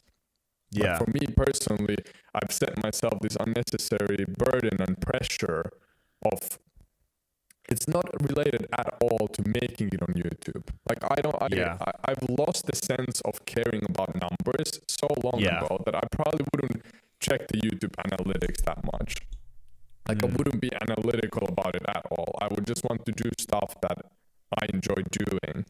But it's just that you set such high pressure and standards for yourself of the quality of it that it would take you literally multiple days to get one video done versus like a few hours or even an hour just to create an edit, which is what you used to do, because you build up that speed. But then if I think back to when I used to do Photoshop work, it took me 9 hours sometimes to finish an edit. And I should approach YouTube in the same way and allow myself to be even less speedy, so to say, because video takes longer. Video is more, you need to change angles. If you want to make an interesting video, you need to keep the attention span going. So if I would make YouTube videos, I would probably think those type of things in an analytical way, because I want to make videos that are, like, I want people to watch them. I want to have as high watch time as possible. That's the only analytics that I would care about. Yeah. Like, I want to know that people enjoy the videos I'm watching and don't feel the need to skim through a video every time I post it, because then that will make me feel like doing this is so useless, because every time I post a video, people pay like 2 minutes of attention in the beginning and then they close it and move to the next video. And in order to do that, you need to keep a certain speed, certain style, grab attention very quickly. And if I start to overwhelm my brain with all of these different things, then I find myself starting and stopping, because the process is so hard for me still. Yeah. And it's so much easier to do what I'm used to do. Yeah. And that is sort of the thing that pressures me. I would like to build an audience on YouTube that I don't have to drive from Instagram to follow me on or subscribe to me on YouTube. I want to build, I want to get that same momentum going on YouTube from people who don't necessarily even know me. Like sort of and eventually it would probably balance out. If people would see that I have a big Instagram, they would probably go to Instagram from YouTube, and then vice versa. Like it would probably start like balancing out the follower base over time. But I would like to get that initial push from YouTube itself, from people who think that my videos are cool, and not because I have made it on Instagram or because I have products or because of this and that. Because then those people are expecting to see that on YouTube, as you said, and it's stressful because you don't want to do that. Yeah, I think it comes back to what we spoke about earlier in the podcast about figuring out whether you're actually passionate about this, figuring out whether this is something that you actually love. And for me, for example, I've set myself the goal. Like today, it's July 2nd here. It's July 2nd, the morning of July 2nd there. And I've set myself the goal of making one video a week for the rest of the year. And I haven't got any expectation of what those videos are going to be. Like one day they might be a training vlog. The next day it might be speed art. The day after that, it might be a personal development video. It might be a podcast snippet. I just need to post a video per week, similar to what we spoke about of you just wake up in the morning and you have to make a Photoshop image that day. I've kind of approached it this time with that perspective of I don't care what I make because I don't have an audience yet. No one cares about what I'm making. And I think that people, not only do they have an expectation of how their videos are going to look and how good they're going to be, they have an expectation of how many people are going to watch them. Because I think people have this idea that, for example, with you, you've got this massive audience on Instagram. So some people might see that and then see that your YouTube video gets 200 views, which is still a lot of people. That's 200 people. But someone might see that and go, this got 200 views? That's crazy. How could he only get 200 views? When in reality, it's like you're not building, it's not an extension of Instagram. It's its own creative pursuit. It's its own platform. It's its own thing.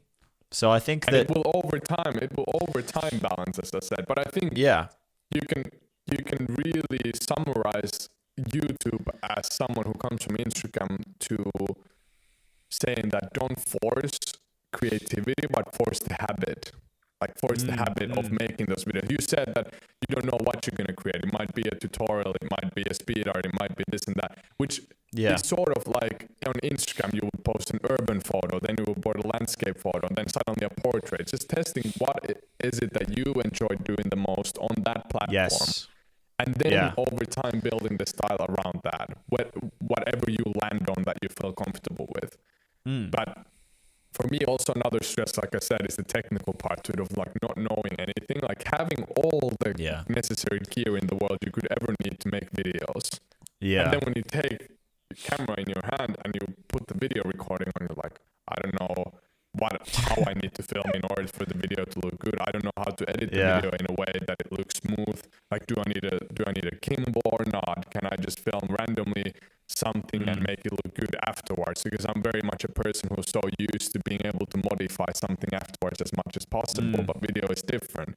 It's not like if there's something in the video that annoys you that you can remove it. Like, let's say you film something and something is flickering like crazy. Like, you can't remove flicker from a video. And like these type of technical things that I stress myself out with way too much, and that's why I've started streaming on YouTube recently, and I'm planning on I think that's a good starting idea, to do that more. And the reason why I want to do that is because I feel like maybe even like if you're gonna stick to a weekly schedule of doing YouTube videos, I could try to stick to a weekly schedule of making one live stream like I used to do. I had that habit of doing it every week when I lived in Finland, like in 2018. I was always live on YouTube, like weekly, just like, hey, come hang and edit with me. And now I'm sort of like thinking maybe in a way that maybe this is the segue to me actually having the motivation then to do videos as well. We'll see. I don't know if that will happen, but like sort of I think like I really, really want to shift to YouTube, especially because I have noticed that Instagram has gotten more or less of a negative sort of image on it. It's like people are fading away from Instagram in the sense, not really, but we are seeing a trend that people are getting a bit tired of Instagram.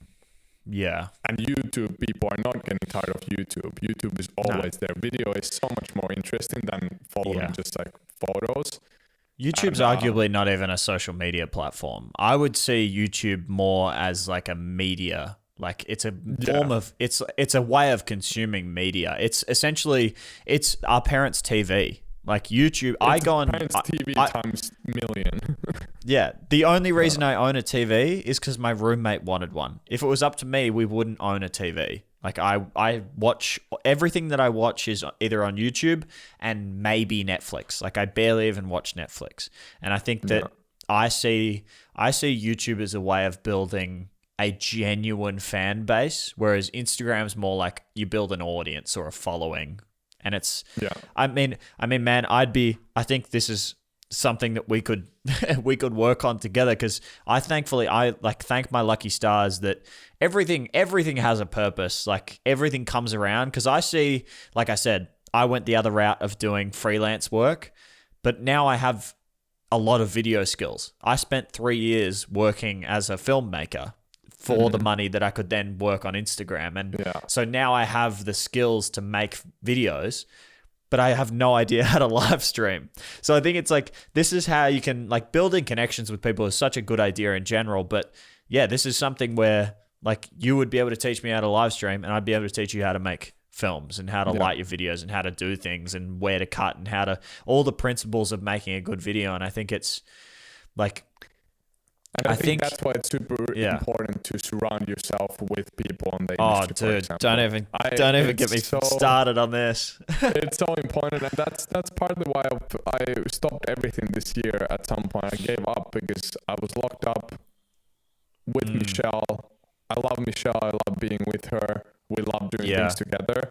But you sort of need friends, like in life. Yes. You need friends, and when friends are taken away from you, I was stuck here in Germany the whole 6 months away from my family and my friends that I used to hang out with multiple times a week. And these friends in Finland weren't necessarily people like us who do like things, but just comfort, just like being able to have social interactions, go eat with your friends and just talk about it. And I think the benefit of having friends on the industry is that you can become really good friends with someone, but you can also benefit from each other in a sense that it doesn't feel like the friendship is built on always needing to help each other, but it sort of comes naturally because both are excited about the topics, and you're like, hey, you sort of need this tool or that to make this thing, and like, like if you're filming videos, like just get, it says you get these tips and slowly build your,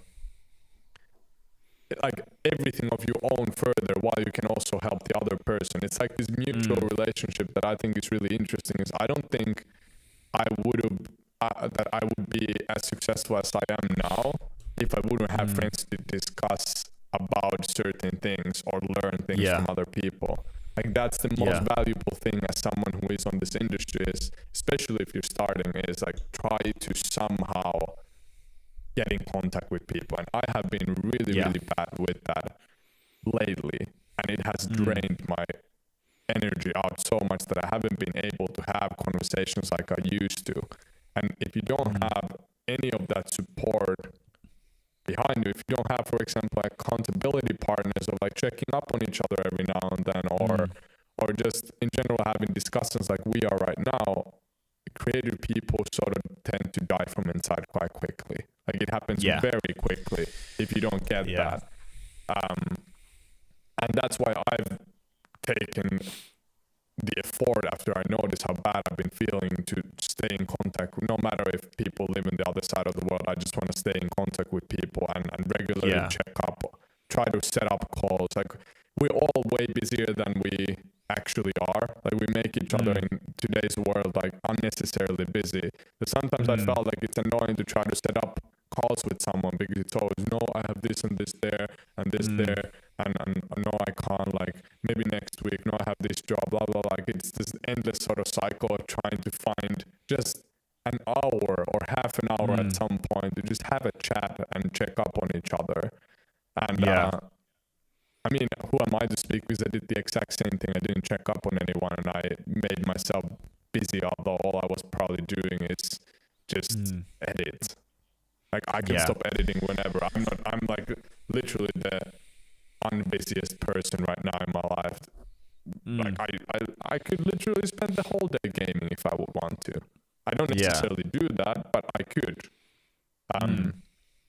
But yeah, that's sort of something that I think is really, really important. Like having, we have never met. This is our first time having a longer discussion, and I already would say that if we would live closer to each other, we would probably hang out quite often. We would most likely have a lot of good conversations, learn from each other, and motivate each other as well. Because I feel like the moment you start doing everything on your own, it's even harder to progress, even harder to start things like YouTube or live stream or whatever it is. Because you don't have that support or like, do it, like that type of attitude.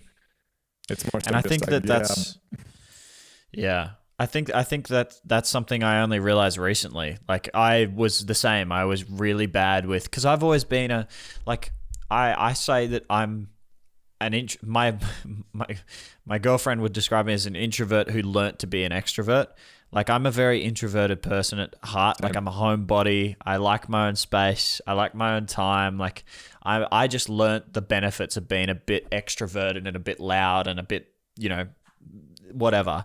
So I think I always found it quite natural to keep in my own space. And yeah, like you said, you feel like the world's against you when you're in your own head and you don't have people around you that you can lean on and you don't have creative friends. And I think the thing that I've done in the last sort of 2 years or the last 12 months really is, as soon as that connection is made with someone, dude, ask to call them. Like if you're speaking to someone on Instagram, ask to catch up for a call, send them voice messages, figure out a way to build an actual connection. Cause yes, Julius and I have gotten along, but I'm sure you've gotten along with so many other people just because you took a chance. It's like exactly. There's so many people that I've, yeah, literally there's so many people that I've built. Yeah. There's so many people that I've built amazing connections with just cause I was like, why not? I'm going to call this person right now and I'm going to speak to them. And then all of a sudden they're someone that I would call, even though they're on the other side of the world, someone that I'm able to go, that's a mate that I can lean on if I've got any questions, or I can ask whatever, I can sort of mentor or whatever in whatever capacity you want to. And I think that, yeah, because so many people you hear that so often, that line of you're the average of the five people you spend the most time with. And a lot of people hear that and they go, oh, that's very great, but how am I supposed to find anyone? Dude, use social media. It doesn't mean you need to actually be physically with the person. This is arguably more the conversation we've had over the last 2 hours is arguably more intimate and beneficial to both of us than if we were hanging out at like a bar or hanging out in a park or whatever, because it's exactly the same. It's the same conversation. It's the same intention. And in this type of a setting, you sort of, and we haven't planned anything before this. We're just going from one topic to another. And I think that happens very naturally with people who you sort of realize that, oh, this person is sort of similar. Like it's easy to talk. And we probably would be able to continue for hours and hours and hours. Yeah, I think we need to wrap it up at some point. Within like the next 15 minutes or so, let's try to keep it at like 2 hours or something. I don't necessarily have any hurries, but we have to take in consideration probably the people who also I don't think I only listen to 4-hour podcasts if there's like an Elon Musk or someone who's actually a bit more like important in this world, in the sense that you actually want to listen what these people have to say. I mean, of course there's probably some people who want to listen to us as well, but I mean it in a way that like just we can continue. We don't want to waste your time. Afterward.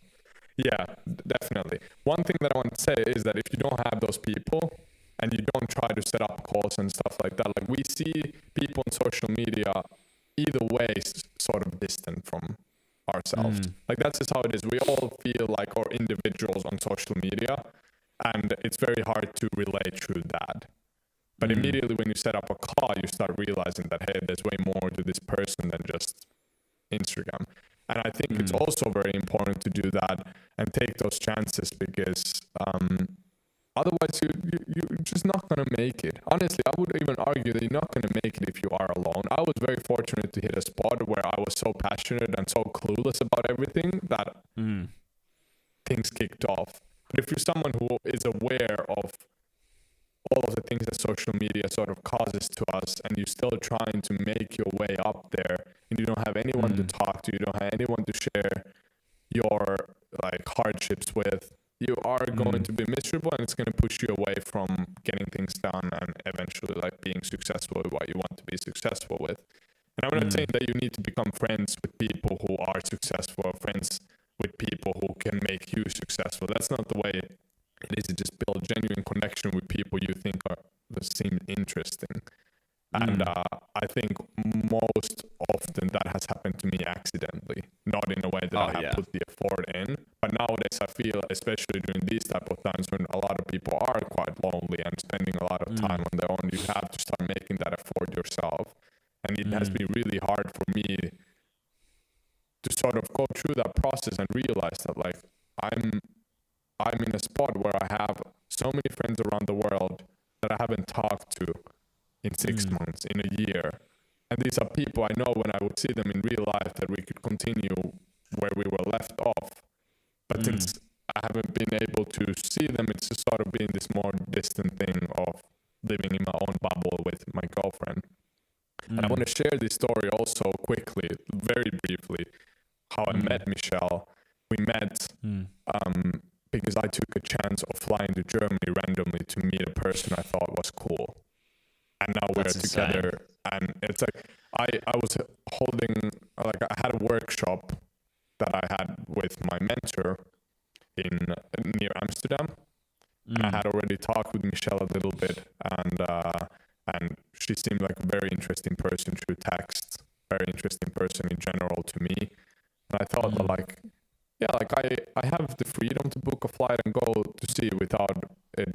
Like, I just want to be spontaneous for once, because I am like you said you were as well, like that introverted person sort of who never really knew that there is this side of you who can also be a bit more energetic, meet with people, be like open and capable, more capable than you thought you would be. So I thought at that moment that like I spent the last 4 years alone, literally pretty much alone, just working on my own stuff. Like maybe it's time to meet some people just spontaneously. So I decided to book a ticket, went to Germany for one evening.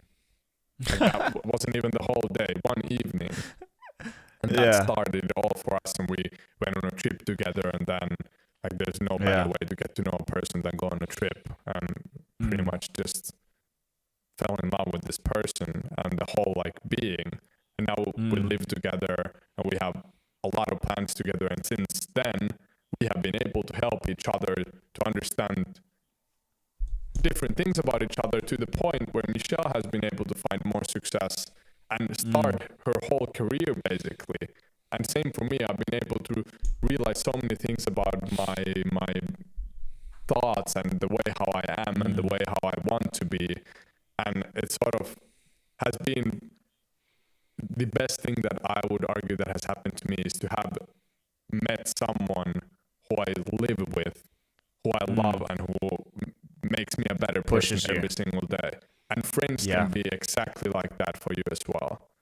Yeah. And I have so many friends who do that for me, who make me feel really confident and really good about myself and about the things that I want to achieve. And when you have that understanding and that support around you, you are going to keep going and going and going. And it's simple as that. Like, talking to people is not that hard unless you actually have issues with social interactions and stuff like that. But if you are a relatively healthy person who just feels a bit lonely and alone in this whole industry and in this artistic journey, like, you just call people, message them. Like, I find, forget followers, forget like contact. Like, so many people think that if I have 10,000 followers, I can't contact someone and call someone who has 400,000 followers. Like, no. No. Like, we're all more or less the same, as we have talked in this podcast multiple times already, and we need to remember that. Like, we need to sort of strip everything else down and remember that every person who's successful has at some point most likely been an average Joe who's just walking around, like, having fun with friends, growing up like everyone else. And that's just how the world works. We're not that special in a sense. None of us. Some of us just able to achieve more, and some people decide to choose completely different paths, considered more of a normal path, but like, whatever. Like, it's just like, that's the only thing that separates us. It's like the sort of, all of the stuff you see from outside is what separates us, but we never really see the like inside of things from social media. And that's why we need to strip everything down and remember that I can also talk to this person who is more successful than me. Like, I don't have to limit myself to a certain number of followers. And like, I don't know where I'm going with this, but just trying to say that, like, no, it's good, man. Like, just try to remember that you need people around you, and the moment you don't have them, you are gonna slowly start to feel worse and worse and worse. Like happened to me now. Like I know this, and I still let it happen to me again. So, yeah, that's just a piece of thought there for everyone who's listening. No, I think that's. I mean, I think that's as good good a place to leave it as any, because I think that's the key to just about everything. Every topic that we've covered can pretty much be answered by build connections with people. Yes. Like if you're struggling to build an audience, forget about it for a bit and just make some friends. If you're struggling on YouTube, find an accountability buddy, find a mate that wants to do it too and do it together. Like there's so many things that can be answered by just build real connections with people. And like I'm happy to leave it at that, because I think that's an amazing story. Because I think that as long as, like I always say this to Isabel, if you're listening to this, my girlfriend, I think one of the things that we always try to say to each other is like helping each other be the best version of ourselves is priority one. Our relationship is priority second. We're trying to be better people as our number one priority, and then we're like partners. And I think that that's something that you can bring into all of your relationships. If you take like anything that you have, any interaction that you have, if you go into it with the understanding of how can I help this person be better, then as long as you're not being preachy, like don't psychoanalyze people, don't give them advice they didn't ask for, but genuine. Like has to be genuine. Like go into that encounter with the understanding, like what do I have that this person might appreciate? And as long as you do that, then you're sweet, man. But thanks, like honestly, dude, this is, if you wanted to add anything, but no, I will still add one thing, but like this has been amazing so far. This, like, I don't know, some people are watching or listening on your side, and some people on our Michelle's podcast. But nevertheless, it's been a really good conversation. I still want to say is like we wouldn't be having this conversation if we wouldn't have randomly jumped on a Twitter space where you happened to also say something, and then we had a brief conversation back and forth, and then shared numbers and started talking. That's how it can start. Yeah. Like you can go, Clubhouse is perfect nowadays for stuff like that as well. Twitter Spaces is probably better because so many creators are now going there and just like joining silently. And then you can just see like sort of like what type of people these are. And I start realizing that, there's actually like people with thoughts behind these Instagram accounts. And then that sort of can easily lead to like meeting new people. So yeah, and then strip down all of your expectations of people, because if you have any stupid expectations, you are going to probably come off as weird to some people, and then you are not able to build as good and strong relationships. So those two things, like if to give a concrete example of how you can then meet people, because every time you state something, then people are, how do you then do that? Like you can say to meet or build connections, but how? Like those are two concrete examples already. Use Twitter Spaces, ask to speak, like request to speak, just get it. Like I think one piece of advice, sorry, I want to. Sorry. That's all right. You go. And no matter how nervous you are or how scared you are, you will thank yourself after you've spoken on those things. Like honestly, that's the amount of times Michelle has been like super nervous and she's talking, and then she's after us like, like I got my word out. Like that's the type of feeling you're gonna have. But go ahead. Sorry. No, I was literally going to say the same thing. I was like, it's like being in class in high school. There's no such thing as a dumb question. You should be the person that should raise your hand. Like, you just speak. Like, just if you've got a thought, spit it out. No one's judging you. Like, I think people have this idea that everyone's judging what they're saying. Everyone's so worried about other people judging what they're saying that they don't care about what you're saying. It's like this circle of just... You put yourself out there. I think is the common theme of this podcast, because it can completely change your life, whether it be your friends, whether it be your audience, whether it be your career, whatever it is. Just put yourself out there. But mate, honestly, thank you for doing this. Super good conversation. I feel like also a lot of people can relate to what we have spoken about and also get something out of. Like this was a podcast that we went like quite deep into, not that much deep into like how we have been able to make money and how we've been able to like, do every step of the way, but actually like go a bit deeper into our thoughts and stuff. So thank you for doing this. I think we should end it that way. 1 hour, 55 minutes in. That's good. So thank you for listening. I think yeah, it did. It seriously did. But thank you for listening. I think we're going to close it off there, and I'll see you guys in the next episode. Yeah, likewise to our podcast. So we'll see you in the next episode. Bye-bye.